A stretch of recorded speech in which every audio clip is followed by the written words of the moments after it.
নমস্কার, শুভেন ডায়েরিতে আপনাদের স্বাগত।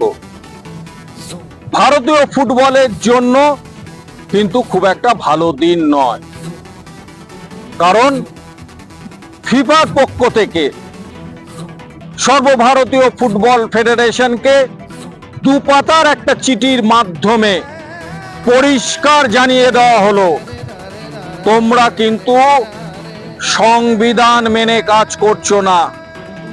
ফিফা ও এফসি যে সংবিধান, সেই সংবিধান মেনে ভারতীয় ফুটবল কাজ করছে না। আর এই হুমকির চিঠি মানে ভারতীয় ফুটবলকে কি আবার ব্যান করতে চলেছে ফিফা? কিন্তু এখনই সেই বিষয় পরিষ্কারভাবে ফিফা এএফএফ কে না জানালো, যেটা বলতে চেয়েছে সেটা পরিষ্কার জানিয়ে দিয়েছে। আদালতের নির্দেশ মতো সংবিধানের খসড়া সংশোধন করে আদালতে পেশ করা হোক।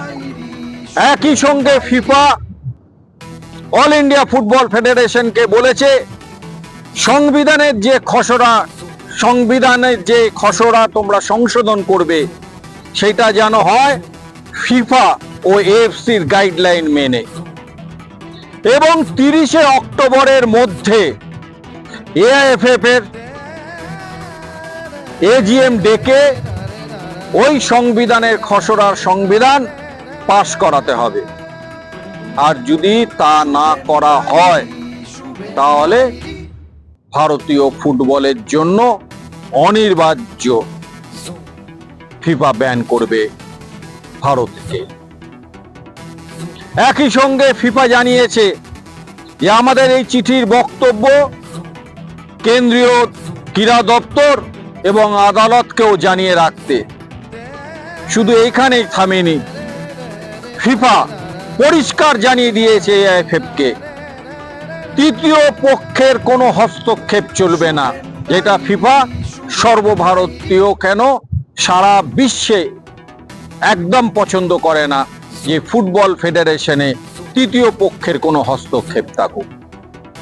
কিন্তু ক্ষমতা এবং প্রভাবের মাঝে নিজেকে থাকার জন্য দিনের পর দিন এই ফেডারেশনের সংবিধানের সংশোধনী খসড়া করা হয়নি।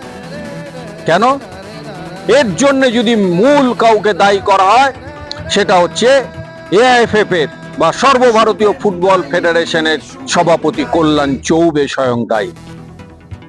এই যে স্পোর্টস কোড বিল পাশ হয়েছে, তাতে পরিষ্কার করা আছে যে 4 বছর এই সচিব, কোষাধ্যক্ষ বা সভাপতি পদে থাকলে তারপরে সে আবার ওই ধরনের পদে বা সভাপতি, কোষাধ্যক্ষ, সচিব পদে প্রতিদ্বন্দ্বিতা করতে পারবেন, নির্বাচনে অবতীর্ণ হতে পারবেন।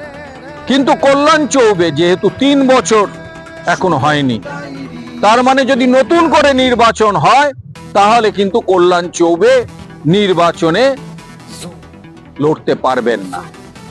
আর এই নির্বাচনের লড়ার কারণে, মানে যেহেতু 4 বছর হয়নি, কল্যাণ চৌবে নতুন করে নির্বাচনে অবতীর্ণ হতে পারবেন না, তাই অভিযোগ তিনি নানা কারণে এই সংবিধানের সংশোধন করছেন না।